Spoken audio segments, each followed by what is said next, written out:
There we go.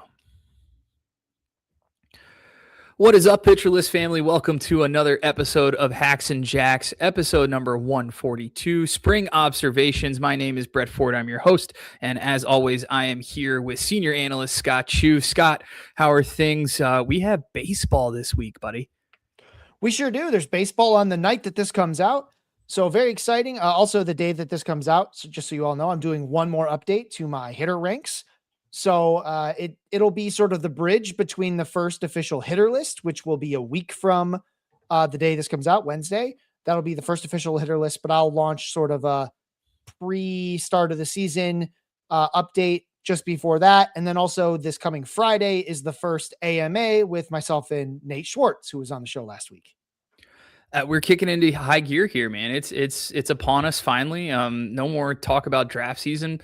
I have all but one draft completed.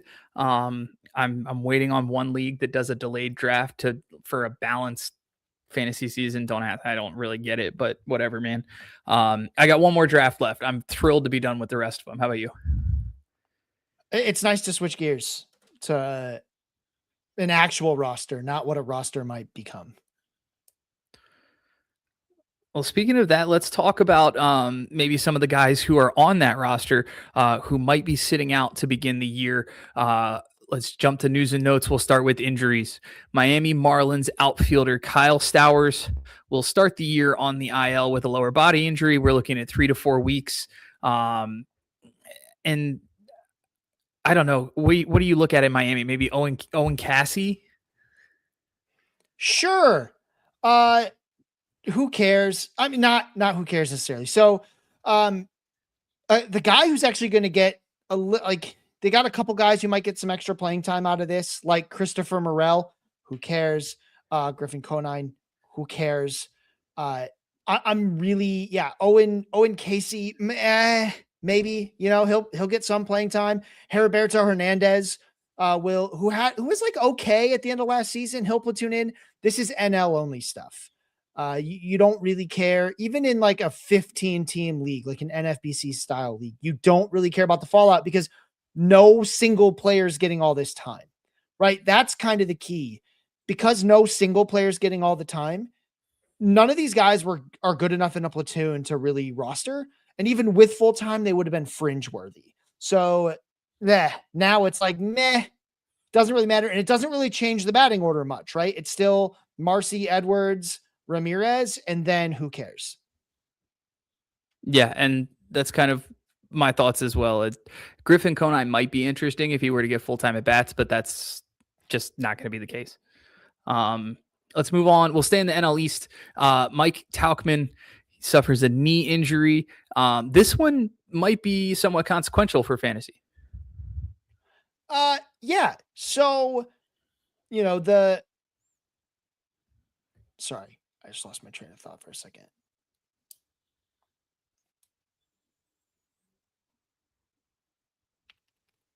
You want me to just rerun? I can rerun the Tauchman injury and talk about kind of segue into bench. Nope. Okay. I'll just pick up right after. So where we talk about the Tauchman injury was interesting. So you can just cut everything I just said and then perfect. Get straight into it.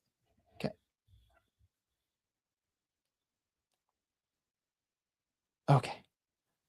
So Tauchman goes down, and I thought that Carson Bench was going to make the roster anyway, right? What Tauchman's injury does is really just ensure he makes it, right?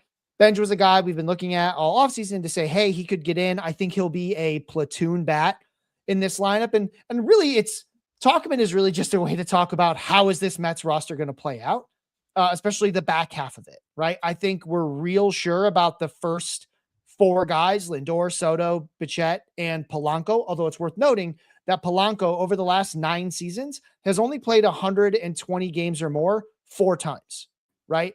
And actually, yeah, so in one of those seasons is 2020, so it doesn't count, but still, it's about half, right? So half the times he's played 120 games or more, and half the time he hasn't. So while he is locked into first base, that could get a little up in the air, right? Which is sort of weird because if Polanco were to go down, I think it's actually Vientos that would go and play first base. But yeah, so back out of the line, I think as long as Lewis Robert Jr. is healthy. He will be the center fielder. He's great defensively. He's just hurt all the time. So that's the first five. After that, you've got Batty, Semien, Benj, and Alvarez.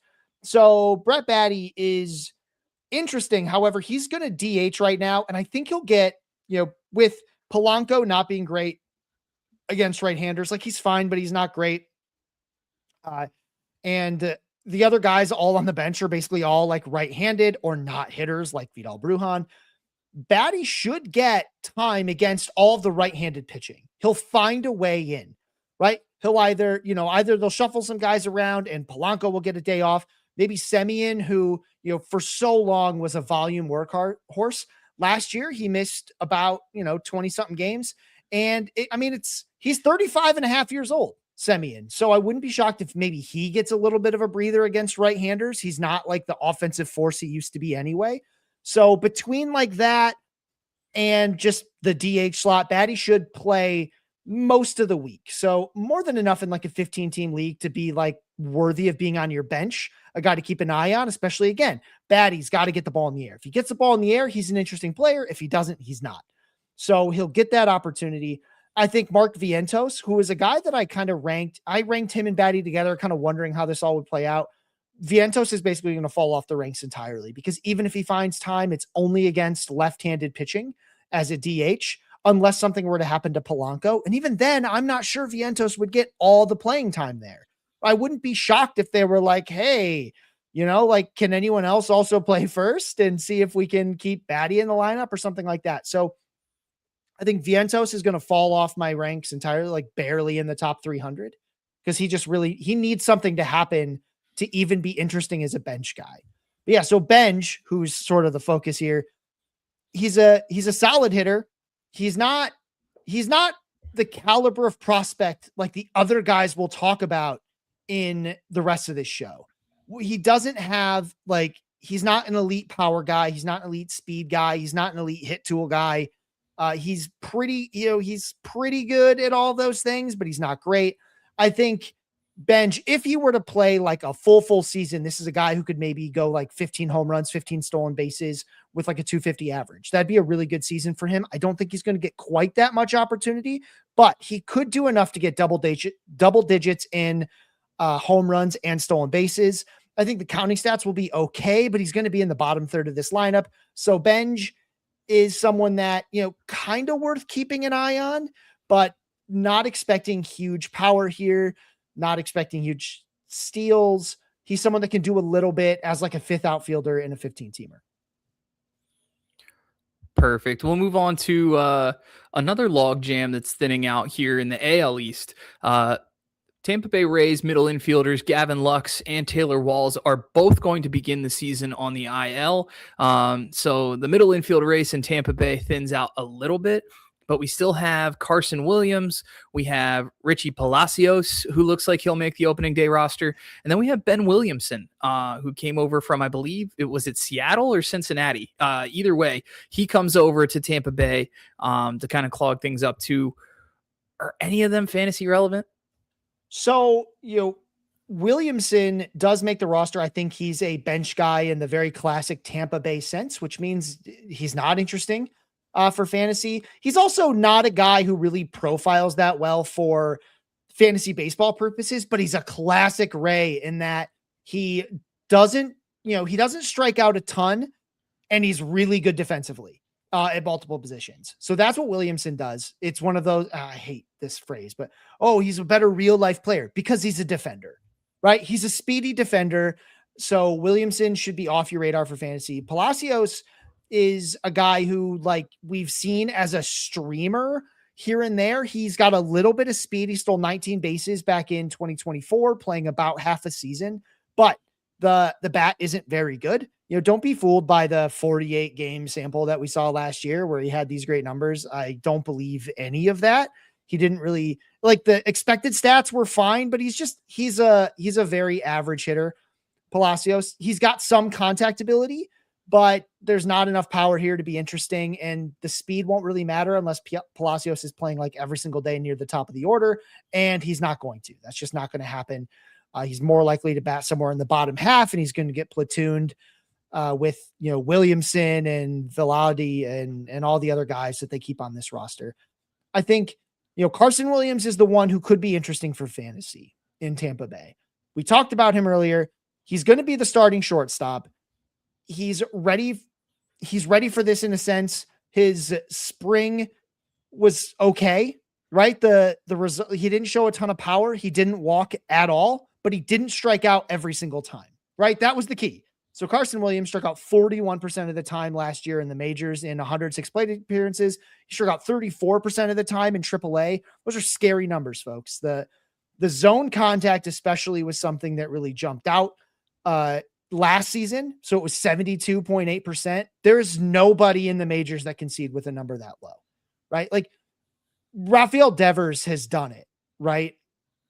But also like this is not a Rafael Devers bat. So Carson Williams showed better zone contact this spring. Again, it's a super small sample against guys not necessarily caring all that much about whether they get him out, but Carson Williams showed a little bit better there. And as a full season guy, he could go like 2020. It could be a very like Anthony Volpe like 2020. If you remember from Anthony Volpe's rookie season, it's 2020 with like bad counting stats and bad ratios, but it's still 2020, right? That's the kind of guy Carson Williams can be.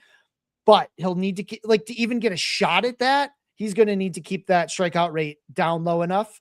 And again, the return of Taylor Walls, Tampa loves Taylor Walls because he's a really good defender, right? He's really, really good defensively. So they like him. Carson Williams can hold him off if he hits at all because Taylor Walls does not. He doesn't hit at all. So that's the way he keeps that job and has a chance to get to 2020, 20 home runs, 20 steals. But Carson Williams' biggest threat is himself, and it's that strikeout rate. Well, let's take a look at one more injury. We talked about this guy last week as someone that we were high on coming into draft season, but Seiya Suzuki is going to begin the year on the IL. Just a little extra time to recover from the injury he sustained in the World Baseball Classic. So that opens up some time in the Cubs outfield. And three names that used to be interesting for fantasy once upon a time probably aren't anymore. Michael Conforto, Dylan Carlson, and Scott Kingery. Scott Kingery. Good for you, bud. Like making a team. Scott Kingery's been around for a long, long time. He got called up way back in 2018 with the Phillies. He even had a decent season back in 2019, and then you haven't heard from him since because he hasn't been good. And he's still not. As far as fantasy is concerned, you don't really care about Scott Kingery. He's going to be depth until they get some guys back because he can cover a lot of positions. The winner, so to speak, here is Michael Conforto. I think he's going to bat near the back of near the end of this lineup. Conforto, here's the thing with Conforto. If Conforto was going to be interesting for fantasy, it would have been last season because the Dodgers gifted him a job, put him in a decent spot in the lineup, and he had every opportunity to be a guy, and he wasn't. He played more games than he'd played in a single season since 2019, played 138 games, and he hit 12 home runs and hit 199, right? Michael Conforto just doesn't really, and I don't, he's one of these guys that I just don't care about his spring numbers because he's 33 years old. There's nothing the spring is going to tell me about this guy. There's not, I don't care if, he had a swing change. I don't care about any of that. Michael Conforto just doesn't do what he needs to do to be interesting anymore. He's never been a guy who hit the ball like super duper hard. He's got, a slightly above average barrel rate, but it's not enough. He hits too many balls in the air, like up the middle and the other way. He doesn't have any like standout skill. He's not fast. So unfortunately, you're just going to kind of have to wait for Suzuki to come back to get, for anything to be interesting there. And no one else really gets anything. Dylan Carlson also was once a prospect for the St. Louis Cardinals, and he's also not really a guy that we care about at all. He also had a good year back in like 2021, but yeah, it's not there. He's a decent defender. That's about it. And he'll get to play a little bit for no particular reason, just to give guys an off day, or maybe because there's a lefty, because Michael Conforto will never see the diamond against lefties. So yeah, all that talk to say nothing. Nothing. There's no opportunity for Matt Shaw either. He was the guy that might have been interesting if they were like, well, let's let Matt Shaw do it. They decided not to. So he remains kind of uninteresting. I know he had 13 home runs and 17 stolen bases last year, Matt Shaw, but he's just not going to get that shot. He didn't win a first base job. He didn't win an outfield job. So now he's just going to be a bench guy extraordinaire. When I saw the Suzuki news, I was really hopeful, and maybe this was just blind optimism, that the Cubs might call up Kevin Alcantara. But it looks like we won't see him for at least a couple of months. Well, they got to see what they have in Scott Kingery. Wow, that sounds like a Rockies mentality there, if you ask me, but it is what it is. Let's move on to call-ups and demotions. A couple of surprises both ways as we open the season, looking at opening day rosters. We'll start with the bad news. Washington Nationals outfielder Dylan Cruz demoted to AAA. He will begin the season in the minors. What does that do for you? I mean, how soon should we expect Cruz back in the majors? How much does this tank his fantasy value? As soon as he hits, I guess, right? He actually didn't hit that well in AAA last year. Granted, he wasn't there for very long. To me, so the Nationals roster isn't exactly like full of talent. It's not as though he's competing against a bunch of other like star outfielders, right? Jacob Young is a good defensive center fielder, so he'll probably stay there. They've got James Wooden left, Dalen Lylan, right? So they're all pretty good, but there should have been a spot on this team somewhere, right? And I guess they decided there isn't one.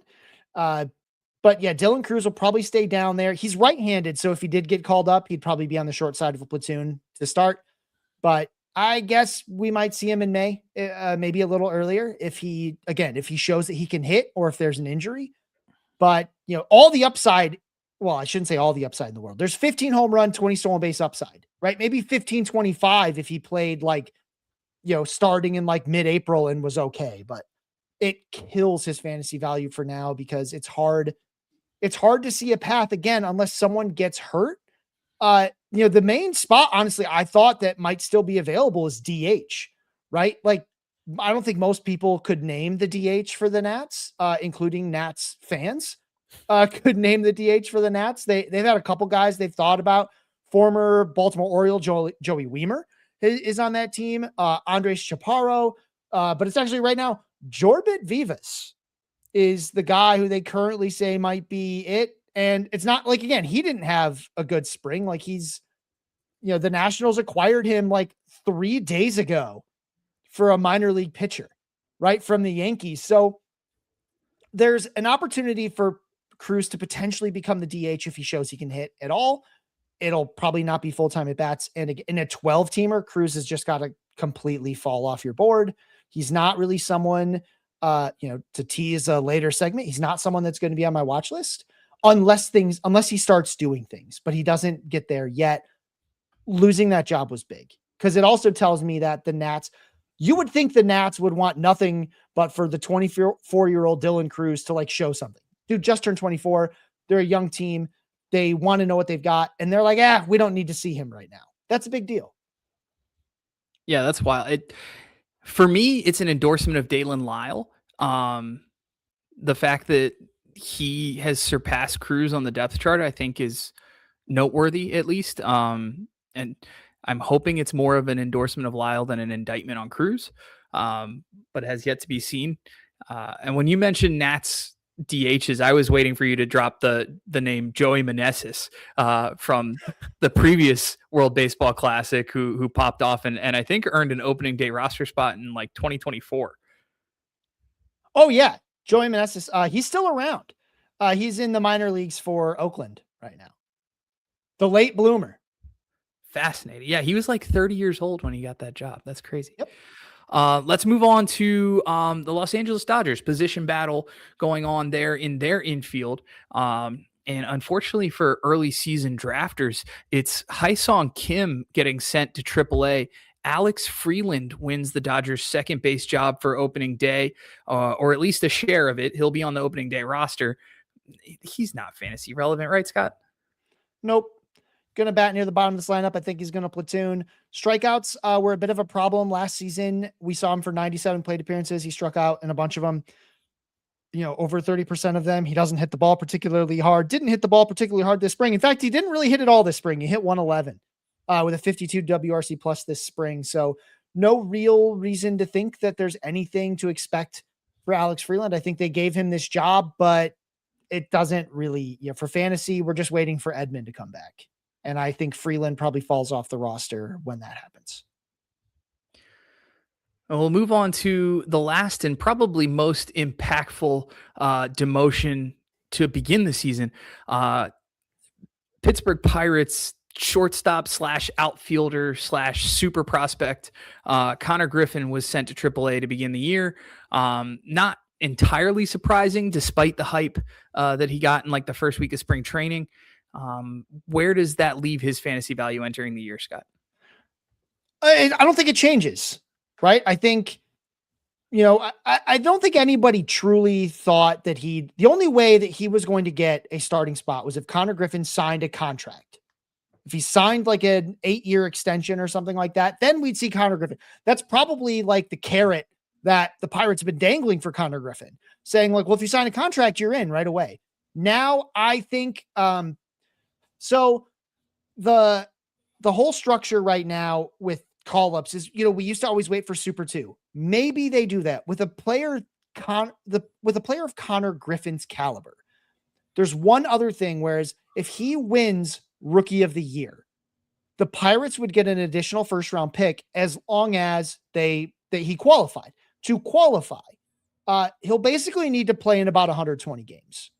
It's hard. There's not an exact game counter. You have to appear in a certain percentage of your team's games.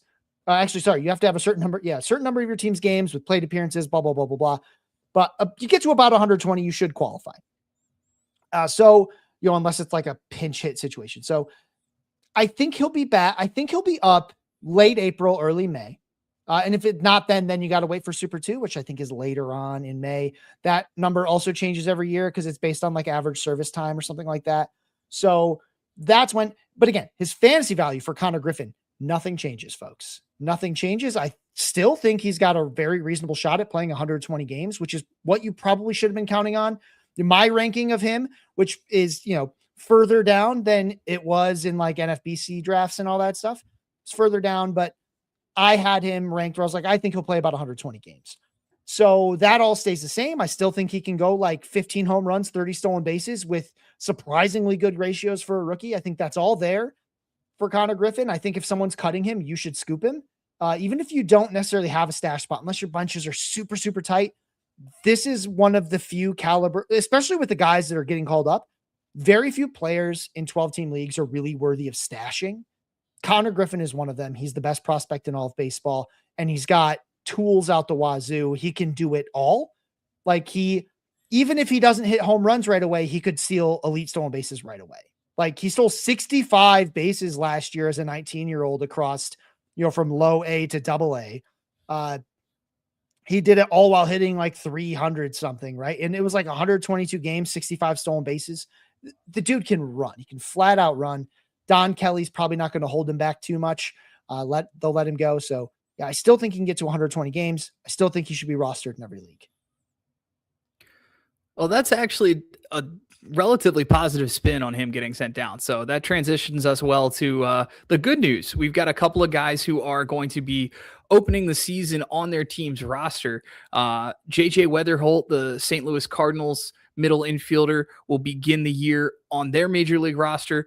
And then the crown jewel, Scott, for you at least, Detroit Tigers infielder Kevin McGonigal on the opening day roster to begin the year in Detroit.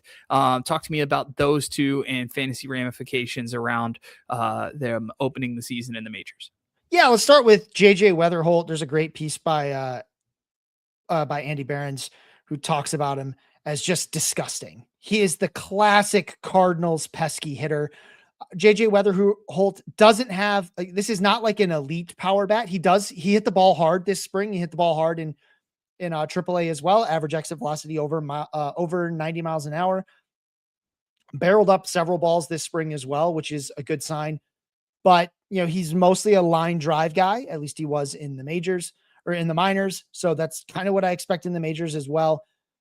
I think with JJ Weatherholt, you're going to get a guy who immediately in points leagues, he's probably like a candidate for points leagues rookie of the year, right? Because while I think McGonigal is better as a hitter, especially in terms of hit tool than Weatherholt, Weatherholt is going to lead off for the Cardinals. That's a huge deal, especially in points leagues. Again, both of them are guys that like walk as much as they strike out. Both of them around like 15% for both.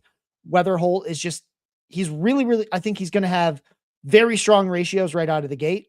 I think Weatherholt will do a bit of running as well. So I'd say a solid like projected line for Weatherholt for me is going to be, I think he keeps that job all year. So let's say like 15 home runs, 15 steals, maybe like 75 to 80 runs scored, and hitting like, I think all the projections are too low. I think he can hit like 260, 270 with an OBP close to 350. So it's a very, very, very solid player in Weatherholt. I just don't think, again, those numbers, that 15 home runs, 15 steals, that's not going to jump off the page like some other guys can do, especially Connor Griffin. So, he's got a bit more speed than McGonigal, who I'll talk about now. McGonigal probably had the best, he's one of the best hit tools in all the minor leagues. And I'm not just saying that because I'm a Tigers guy. He's also got more power than Weatherholt has, not by a ton. Like he's not like a 30 home run guy anyway, but I think McGonigal stays the third baseman all year or somewhere in the infield all year. Third base is actually probably the most interesting place he could have gotten for fantasy. I thought he'd be a shortstop. I think a lot of people thought he'd be a shortstop, and that's cool. That's the eligibility he starts with, but he's going to gain that third base eligibility very quickly because he's going to be the third baseman right out of the gate. So with McGonigal, I think if he plays all season, I'd project something closer to like 20, let's say like 22 home runs and 10 stolen bases. The Tigers don't run much at all. AJ Hinch has never really been like a running guy. So I'd say that is probably where he'd be. And I also think the projection is too low. I think he'll hit like 265, but instead of 15-15, it's more like 20-10 for McGonigal over Weatherholt. And McGonigal has more long-term upside for me because I think that home run number could get even higher. The question is just, will he get enough balls in the air with power to the pull side? Something he did all throughout the minor leagues, but it's harder to do in the majors. I wouldn't be shocked if by next year we're talking about McGonigal as like a 25 home run guy with 10 stolen bases and a bunch of counting stats. I wish he was leading off. If he was leading off, I'd clearly want him over Weatherholt in every format right now, but he's not. So I think in points leagues, you might slightly favor Weatherholt for that lineup spot, but that's how close it is between the two of them right now. But long-term, it's McGonigal. So as we speak, Weatherholt and McGonigal are projected to finish 28th and 33rd, respectively, in the shortstop points league ranks. They're down in the late 20s, early 30s as far as, positional ranks. Do you think either one or both could finish in a points league, top 15? Yeah, in a points league, that's the wrong spot, right? So in a points league, especially today, right? Like, so one of the reasons they'll be down was like there was some question over volume, those kinds of things. I think if you're in a points league right now and you're looking for upside, both these guys can probably finish somewhere in the top 15 at shortstop. But keep in mind, shortstop is crazy deep, right? Like when I say shortstop 15, that's where like Willie Adames and CJ Abrams and Geraldo Perdomo and Jeremy Pena, that's still that's a top 75 hitter. Like that's really to say like these guys could be top 10 to 15 shortstops. That's telling you there's a huge ceiling in points leagues because of the way they play, right? Like they've got, especially if there's like a strikeout penalty, they could absolutely fall into that 10 to 15 range, right? Now in standard leagues, it's going to be lower than that simply because there's a lot of competition and neither of them are going to like blow you out of the water with some of the stats that they can provide. And there's so uncertainty, those kinds of things. But I think in a standard league, it's more like 15 to 20, which again, my 20th ranked shortstop is, in my last update, is Ezekiel Tovar, overall hitter 109. So we're talking about a high level of player. And that's what we mean when we say like shortstop is deep, right? Because like Xavier Edwards is my 21st. You're still in the top 120 if you're at shortstop number 22, right? It's super deep. but they have upside to move up a lot higher. Yeah, I actually, in my points league that I just drafted, I took Ernie Clement super late in the draft just because of the positional flexibility. But I see that McGonigal is on the wire here. So definitely going to be scooping him up instead of Clement just because the ceiling is so much higher. Yeah. And when we're talking about points league with the strikeout penalty, right? Like I'll instantly take them over Colson Montgomery, Dansby Swanson, Willie Adames is starting to get close because he strikes out quite a bit. That like those are all guys in the top 20, I think, that could fall out for those guys to move in. Another guy who moves up in that format is also Jacob Wilson, who might be even cheaper than all of them. But he's also tailor-made for points leagues. But yeah, so that's kind of where we are with those guys. And in standard leagues, it's probably more like the 15 to 20 range at shortstop. Third base is a bit more interesting because when I talked about like if you're shortstop number 20, you're still in like the top 110. Third baseman number 20 is Willie Castro at 144. So when he gets that third base eligibility, I mean, I can't do a podcast now without mentioning Willie Castro, even though I didn't plan on it. There it is, right? My third base number 20 is Willie Castro. That's like barely a top 150 hitter. And there's that huge cliff at third base. So I think if, McGonigal, if you're thinking about him as your third baseman, I think you put him right there with like Alec Boehm, Caleb Durbin, Kazuma Okamoto, Royce Lewis. I've got all those guys really, really tight together. I think you can put McGonigal right there in a points league. He can move up quite a bit as well, just because, I mean, some of these guys are decent for points leagues, but like Munetaka Murakami is really not great for a strikeout penalty points league. So he falls out, he's number 10. He falls way down. I think you could start seeing McGonigal push up there as well. Beautiful. Well, that wraps news and notes. We'll take a quick break. When we come back, we'll talk about some spring observations and drop some names that are on Scott's watch list entering the season. Willie goddamn Castro. I didn't even plan it. I was like, who's my third baseman number 20? God damn it. I am inevitable. I love it. That's so good.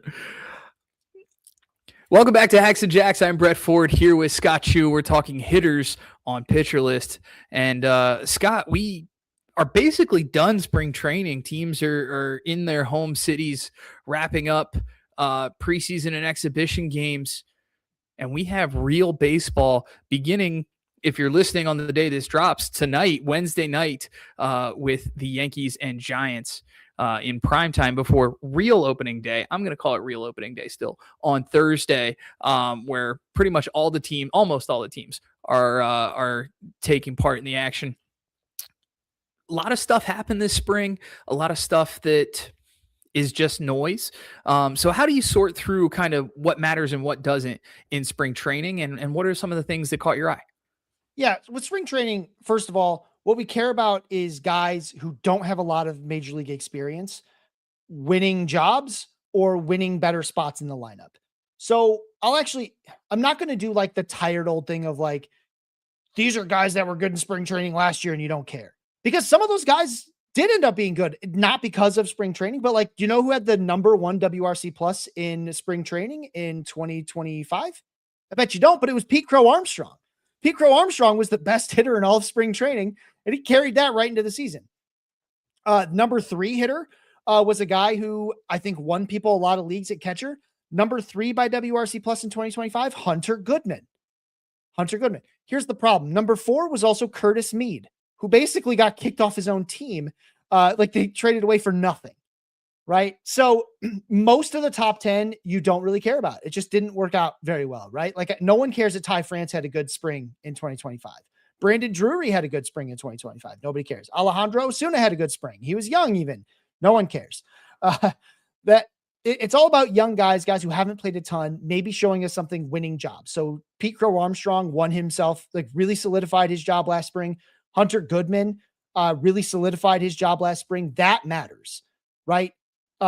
Even Ellie De La Cruz having a good spring last year didn't matter quite so much. Now, granted, he actually started out the year quite well too, which is cool. But even like he showed amazing plate discipline in the spring and it didn't matter, right? They don't always carry this stuff because it's just a different game. You don't play spring training games to win the games. So when you change that motive of why you're playing, it changes a lot about how the results go. So to carry that into 2026, who are the top performers in spring, right? Well, it turns out the top 4 performers are all guys that it just does not matter, right? Jake Bowers, Matt McLean, Mike Yastrzemski, and Teoscar Hernandez are the 4 top performers in spring. And I don't care. It just doesn't matter. None of these guys have really changed what their job's going to be. Like Mike Yastrzemski is now closer to a starter than he was, but it has nothing to do with his spring performance and everything to do with the guy ahead of him getting, banned for the season, right? Like that's what that is. So yeah, the spring performances that do, I'll talk a little bit about the spring performances that do matter to me, right?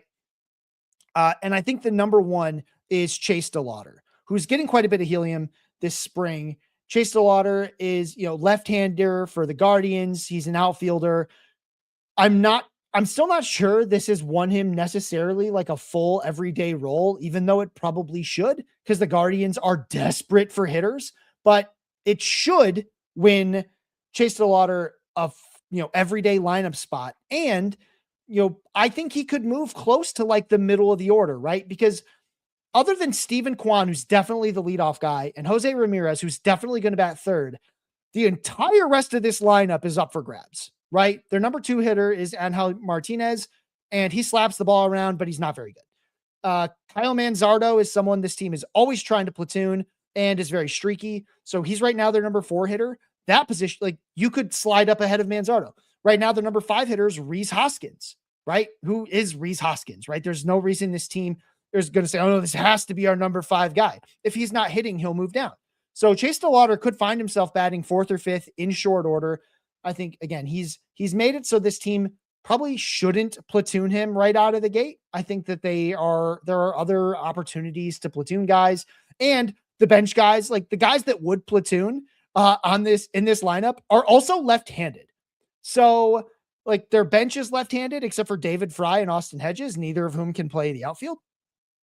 So yeah, I think Chase DeLauter is someone who is now much more interesting. He's a watch list guy in like 12 teamers, maybe as like a free scoop. If you had like, 1 or 2 guys move to the IL and you want to carry an extra outfielder, especially in like a 5 outfield league, you could do that.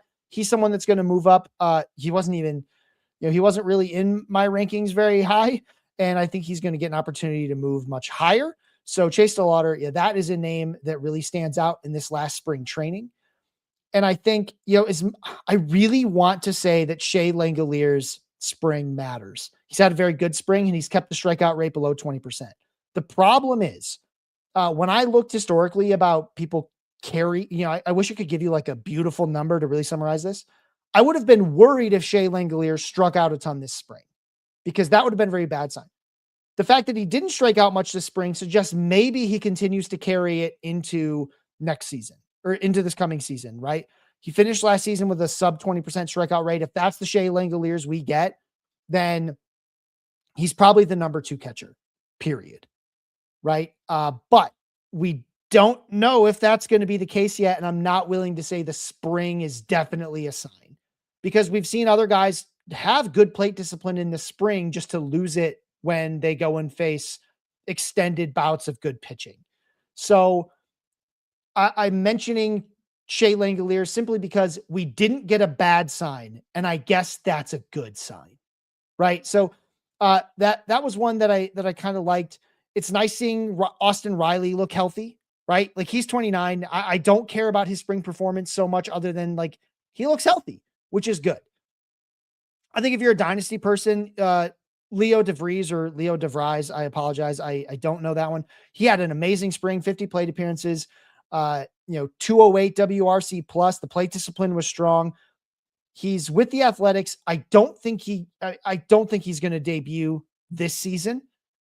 Maybe he does in like September, but starting next season, I think that's a guy who, we're talking about a top 10 overall prospect. He'll probably be one of the biggest names that we're talking about next spring training. So obviously he wasn't going to be cheap in Dynasty anyway, but you really like seeing that performance from Leo DeVries.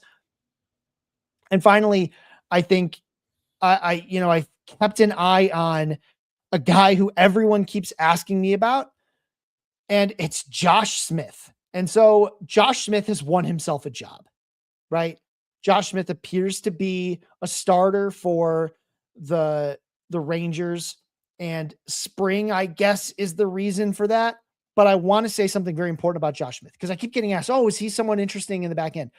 It's not like this dude didn't have a job before. This guy played 149 and then 144 games each of the last 2 seasons, and he was as boring each time, right? Like last season, he even got to lead off quite a bit. If Josh Smith, and you'll hear me say this quite a bit in the spring, I said it earlier about Michael Conforto. If Josh Smith was going to be interesting, it was going to be last season, because he had a chance to lead off. He played all the time, and he brought good plate discipline. Everything was there, and he just wasn't interesting because he doesn't hit the ball hard enough. Like it's barely double digit strikeouts, barely double digit. It's barely double digit. Like the strikeouts are fine, but it's like barely double digit home runs, barely double digit stolen bases. He only had 35 RBI because he was hitting leadoff a lot last year. He played half his games in the leadoff spot. It's just, he's just not there. And now he's going to be at the bottom of the lineup. So again, it's really hard to be excited about Josh Smith. Even though he had a great spring, even though he was walking more, even though blah, blah, blah, it doesn't matter, right? He won a job. That's interesting. And that's about it. And my last point on spring is just to remember for everybody that like, this is like a bad 35 to 50 game sample, right? And when I say a bad sample, what I mean is it's hard to get a ton of meaning in it because the quality of opponent is way down, right? So like, is it cool that Brett Baty had a strong spring? Like, sure, it's cool. I love seeing that the strikeouts were way down. I love that he barreled the crap out of the ball and hit it hard, because I'd rather him have a good spring than a bad one. I like that he had a sub 40% ground ball rate, Brett Baty, in spring, right? But he had a 35.7% line drive rate. It's not as though Baty was hitting the ball in the air. He was just getting it slightly further away from the ground, right? That to me says, oh, he had a random sample, right? He still hit and he also hit like everything the other way. Like that's a really good example of like, oh yeah, these are cool spring stats, but like there's a lot of things going on under the hood that are not going to continue, right? He's not going to hit 35.7% line drives. Nobody does that. Nobody. Luis Arraez doesn't do that, right? That's not possible, right? Major league hitters just can't do that. He's not going to continue to strike out 13.5% of the time. I mean, it'd be cool if he did, but he won't. So make sure you're taking these like big improvements with a grain of salt, even though it's a decent sample to say, oh, this could be sticky. It is true that 50 plate appearances is pretty good for like strikeout rate, walk rate, a couple other stats, but that's in regular games where pitchers are trying to win games. In the spring, it's not the same. I would venture a guess to say that stats are way more random in the spring. So as much as I'd love to say like, oh, really keep an eye on the strikeout rates, look for bad strikeout rates. That's a concern, but good strikeout rates kind of like don't give you the same positive punch, because you're like, okay, that's what I wanted to see. Better than having a bad strikeout rate, but it's not the same as showing me a good strikeout rate in the majors for a month. We talked about a lot of stats that are not sticky. One of the stats that we discussed as something that could correlate to real production during the regular season was stolen bases. And just a couple of guys that I saw that kind of surprised me, kind of popped off the page a little bit as far as stolen bases in the spring. Matt Shaw with 7. I know we discussed his playing time issues in Chicago, but the fact that he's running when he gets on base is at least a little bit encouraging if he does end up by injury or by performance inheriting a full-time role. And then the other one is a guy we talked about at length last episode with Nate Schwartz, and that's Sal Stewart. Stewart stole 4 bases this spring. And it's just something that I wasn't necessarily expecting out of his profile. Maybe I should have been more optimistic on his steals projections, but he showed a little bit of speed, and that was encouraging. I know we love Sal Stewart on this podcast, so to see him steal bases. Yeah, so just because he did steal 4 bases in 57 plate appearances, I'm not ready to say like, oh, let's extrapolate that out and turn it into 40, right? That's probably not it, but I feel like his odds of getting double digit steals are a lot higher than I thought, a couple weeks ago. So So that's a plus, right? And again, so Jason Collette has done some work on this and said there's a little bit of stickiness to spring stolen base tendencies, right? Managers run in the spring. The way they kind of want to run in the season. They still call they sort of call the run game the same way. So I think, if you're, the Rockies have never been a big stolen base team, but it looks like they're going to let Jake McCarthy run, right? So he stole 6 bases this spring. They'll let him run.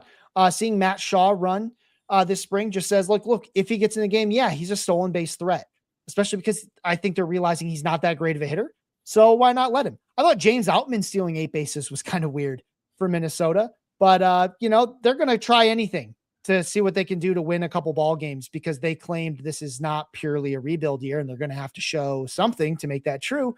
So why not, give it a whirl.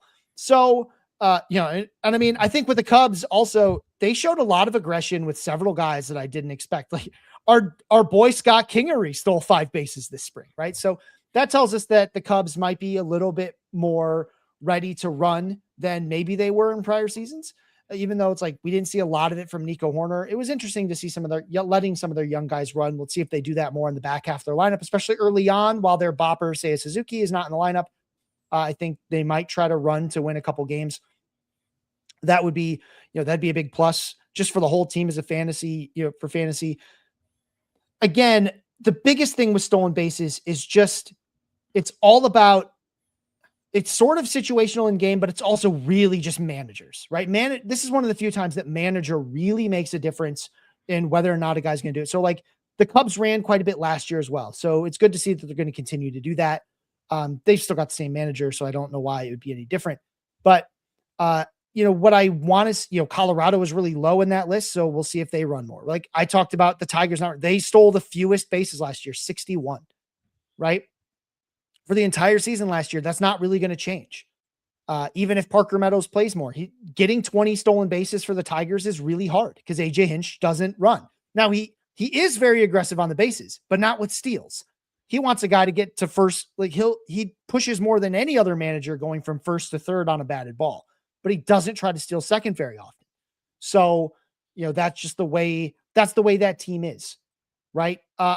I'm very interested to see if Washington goes back to being very aggressive. I'm interested to see if, Cincinnati gets back to being aggressive, although with Terry Francona, that's not very likely, but really keep an eye on, I think we can learn both from spring and from early in the season, some tendencies, what teams are running more that you can really carry through the rest of the season. Maybe not the player specifically, but from a team context, who's running.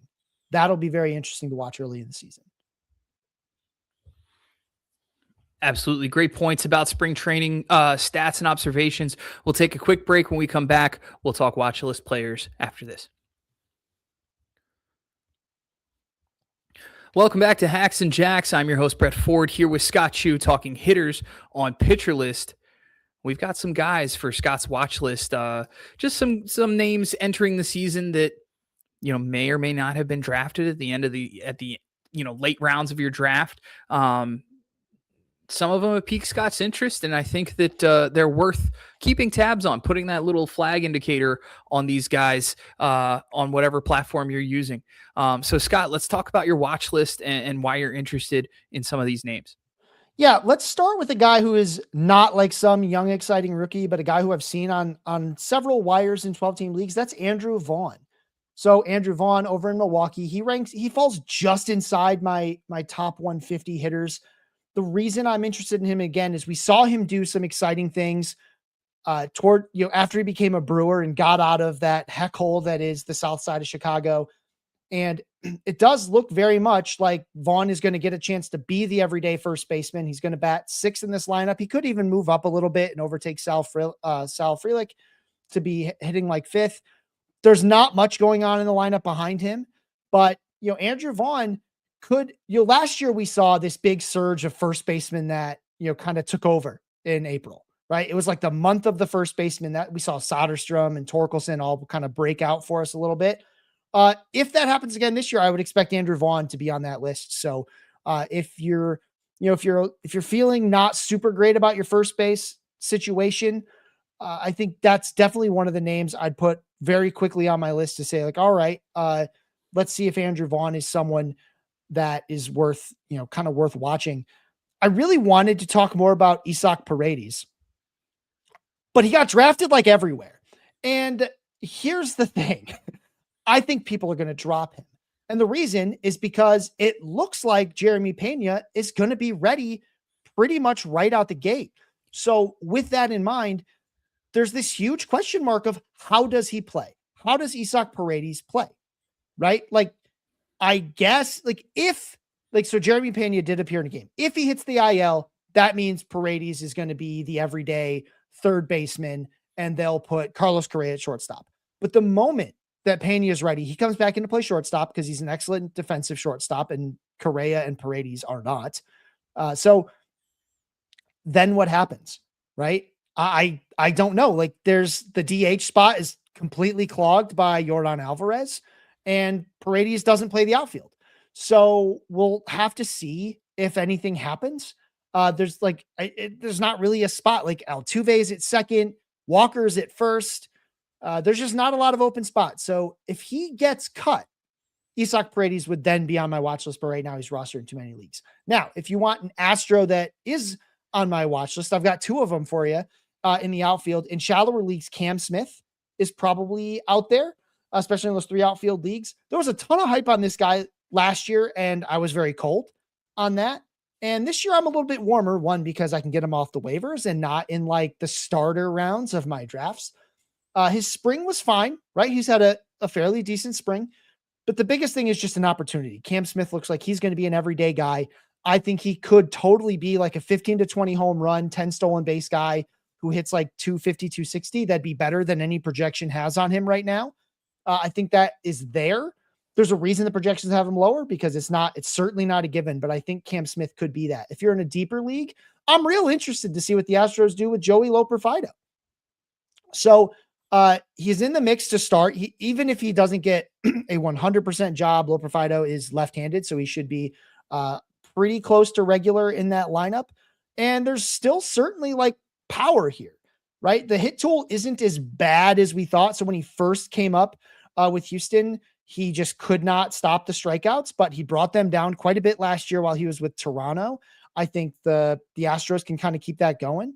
104 plate appearances last year for Loperfido, and he hit 333, right? Obviously, I don't expect him to hit that well again, but I think if you're looking for a guy who, if he plays 120 games, could go 15 home runs, 10 stolen bases, okay counting stats, not good ratios, which is totally playable in a 15-team league or a very deep 12. Joey Loperfido is someone that I think you should be keeping an eye on early on to see how he plays. We already talked about Chase DeLauder. I think you should be ready to scoop him up.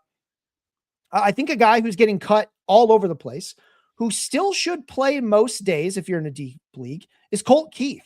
So Colt Keith obviously is probably one of the big losers, quote unquote, of that news for, the Tigers keeping McGonigal. But with Colt Keith, we're still talking about a guy who's like a fairly touted prospect. I wouldn't be shocked if this dude against right-handed pitching is hitting like third for this team. Third, fourth, something like that.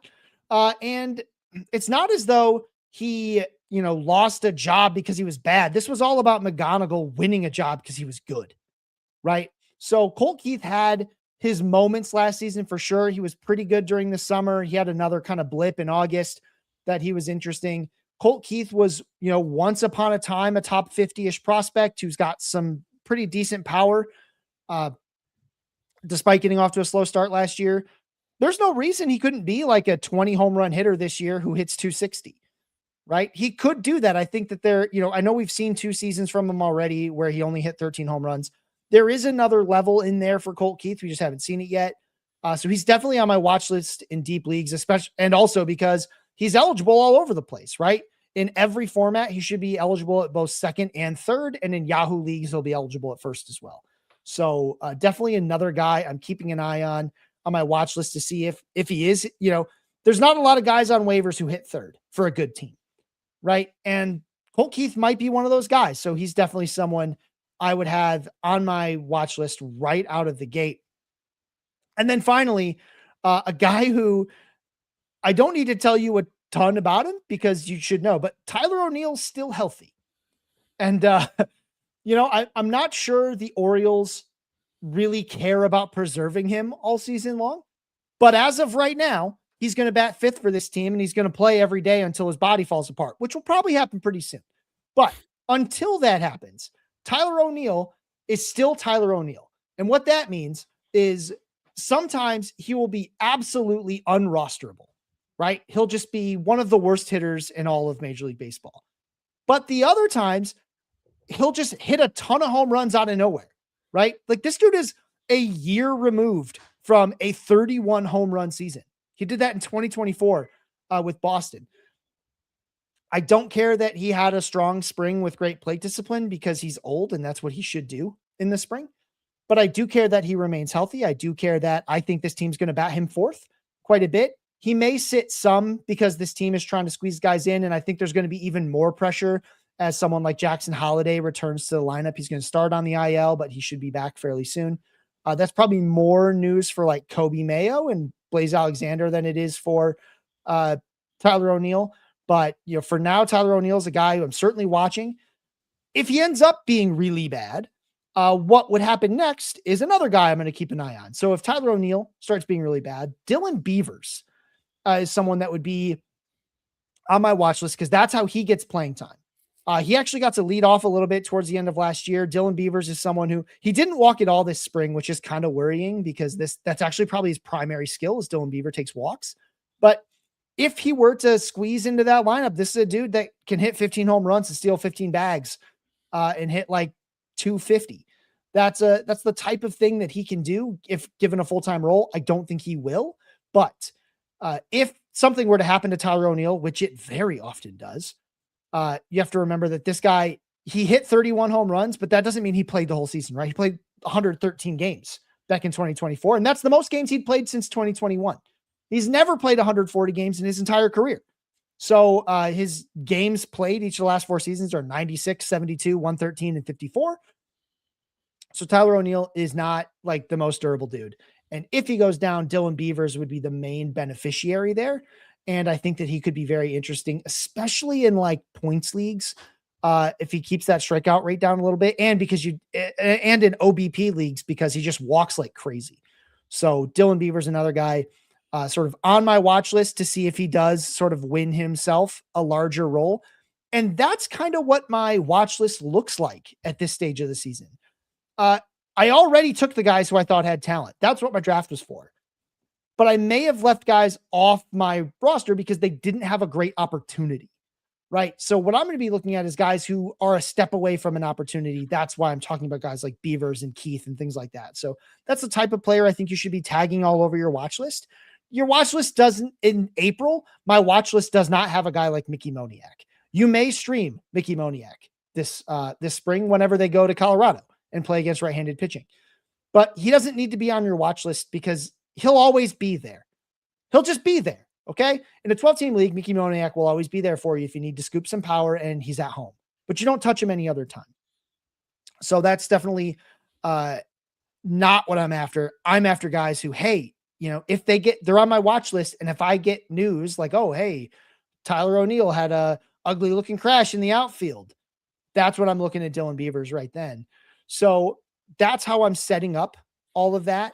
So just keep that in mind. Think about, if you're trying to figure out your own, think about teams that have like, one spot away, right? Like what, if there's one injury, what's going to happen, right? Where does it all, where does it all come in? That's the Isak Paredes, right? Except he's already rostered, so it doesn't work that well for him. But yeah, Colt Keith is, already could be a platoon guy, and there's a path to more, which is something doesn't pan out, someone gets hurt, anything like that. Yeah, that's how I look at this. Cam Smith already has an opportunity, but he's really worth keeping an eye on. Finally, the last watch list guy, because he can cover a lot of positions for you, and I'm curious to see how things change because they moved the walls in Kansas City, is Jonathan India, a poor man's Willie Castro, if you will. Jonathan India is not going to blow you away in any particular stat outside of eligibility. But with Jonathan India, again, he'll be eligible at second, outfield, and third base. He had a terrible season last year. And moving in the walls in Kansas City will not turn that place into Great American Ballpark. But that's where India was good, right? He hit 21 home runs his rookie season. He hit 17 in 2023, 15 in 2024, just 9 last season. Part of that because he was in a much bigger ballpark. He didn't steal a single base, which I thought was weird, but the Royals don't run as much as the Reds did back then. But Jonathan India, a guy who can cover a lot of places for you, a guy who, he had an okay spring. I'm not that really concerned about his spring. But if he can go back to being like a 12 to 15 home run guy, especially, in deeper leagues, he's surprisingly useful, like Willie Castro, except you can draft him or you can get him off the waiver wire, whereas Willie Castro is rostered in all those leagues.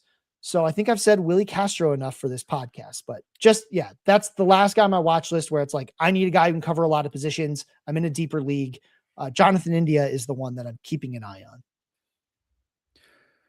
I'm going to ask you one more question just because you talked a lot about opportunities and guys who, are one injury away or type thing. One of the guys that has come up in the Discord quite a bit this week is Colorado Rockies first baseman TJ Rumfield, a Rule 5 pick that the Rockies selected this offseason.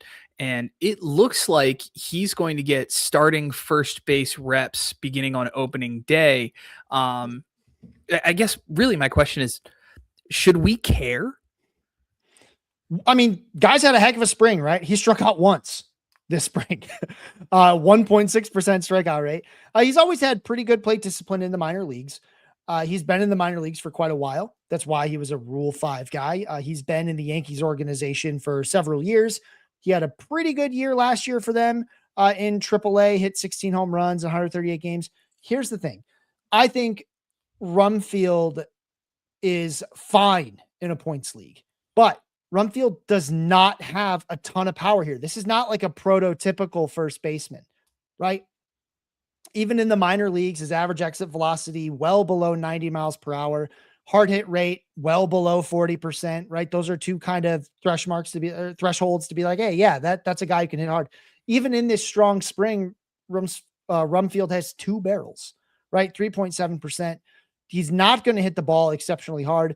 He does hit the ball in the air a little bit, but he's mostly a line drive guy.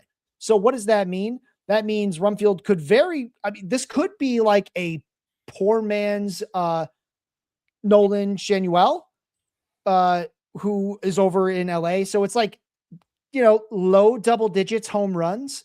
The counting stats aren't great, but the ratios should be quite strong. I think, especially when he's at home, I think he could hit 300 at home, right? No problem.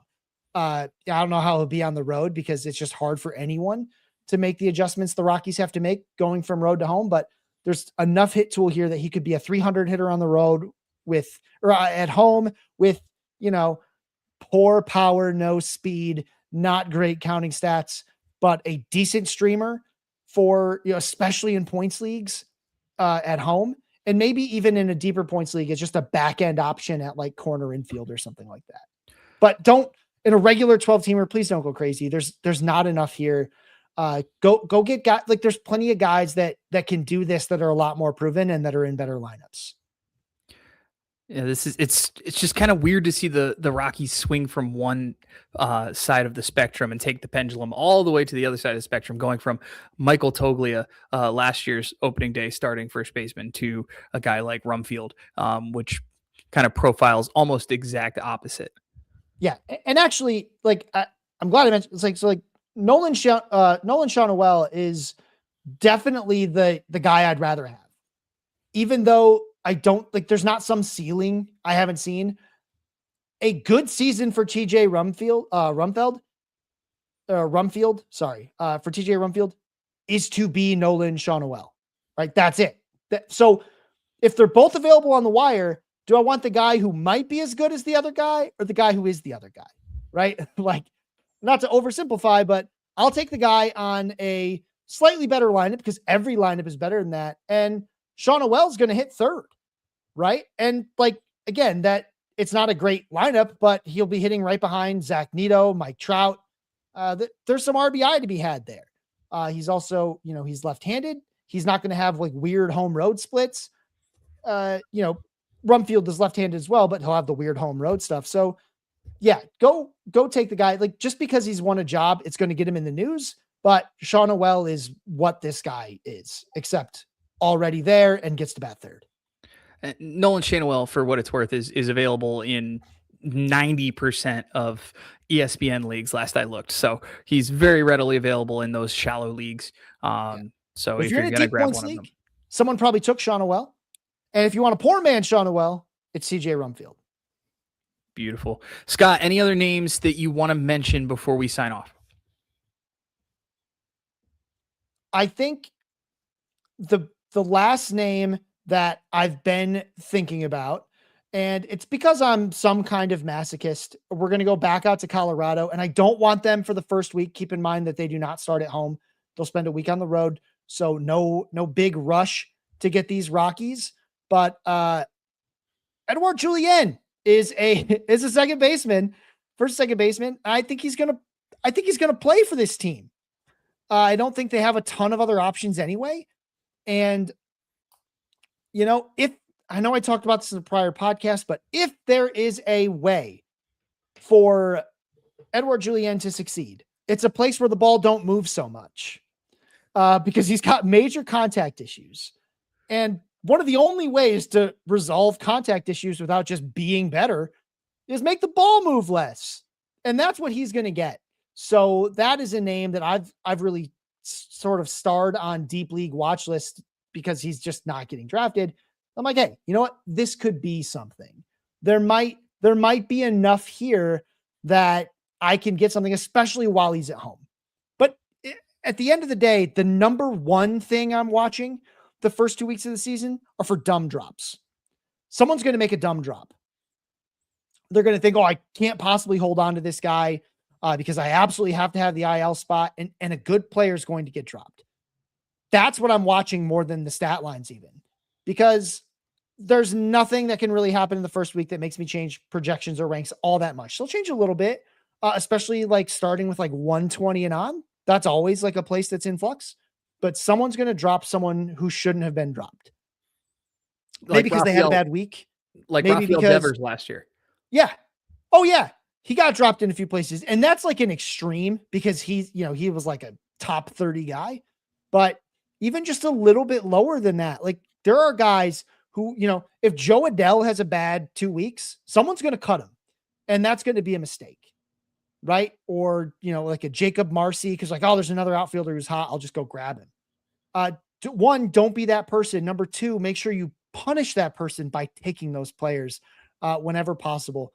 So for the first 2 weeks of the season, I'm not saying don't ignore guys that are starting out hot or whatever, but sort of ignore guys who are starting out hot or whatever. Being hot the first week of the season and being hot the 17th week of the season are not different. There's nothing unique. There's nothing unique about it, except it's easier to see how hot he was for that week. Right. So if someone, if you see like Brandon Lau get cut, scoop him, because that was a bad idea.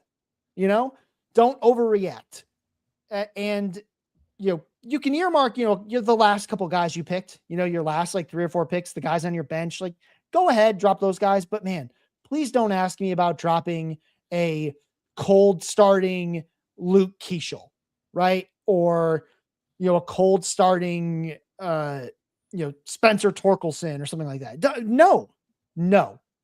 Unless someone dropped someone legitimately better, right? Don't bother with it.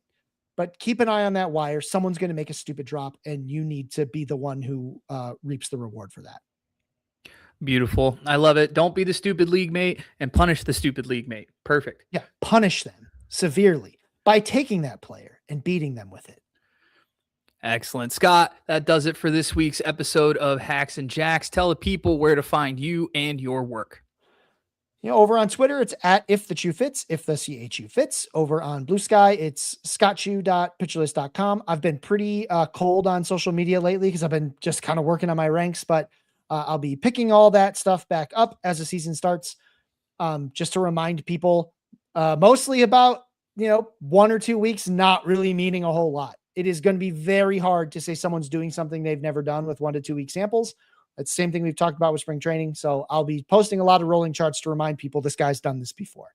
He's been this bad. He's been this good, et cetera, for these small samples. So I'll be doing that to try to keep you sane. Hopefully I'll do it enough so that you'll also be like, you know what? Maybe this is just a hot streak. It doesn't mean you can't scoop them. It just means that it doesn't necessarily mean anything yet. You have to act before you know, but you should at least know that this might just be a flash in the pan. Beautiful. And you can find me, your host, Brett Ford, at Fade That Man on Twitter. I'm active in the Pitcher List Discord and the QB List Discord. Be publishing a under rostered players in points leagues column on a weekly basis this year. That'll be coming out on Mondays. And of course, Hacks and Jacks is on your Hacks and Jacks is Hacks and Jacks podcasts are publishing every Wednesday, starting a couple weeks ago. So we'll catch you guys on Wednesday mornings. And until next time, we'll see you later. Holy cow, fumble the outro a little bit more.